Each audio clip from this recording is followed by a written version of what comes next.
Importante siya sa atin. Hindi na tayo lahat. Kinabahan ka ba? Nung ano? Siyempre kakabahan tayo. O syempre, YP mo yun eh. Importante siya sa atin. Hindi na tayo lahat. Importante sa atin na sa iyo. Marami nagmamalit ka. Ako medyo, nung alam ko na ay, marami naman to, titingin sa kanya kahit hindi tayo makapunta rin. Ingat, YP. Amping-amping. Ambing-ambing. So ayan bro, baka may ulit akong mensahe sa mga minamahal mong supporters sa iyo. Sa EDC. Siyempre, una sa EDC, salamat sa pagiging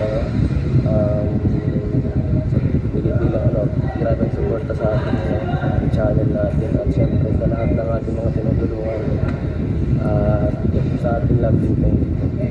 At sa lahat ng supporters, solid. Thank you rin po sa walang sawa nga ng pagmamahal. At pag-pray sa atin, grabe pag-aalala nila nung tayo. Salamat po.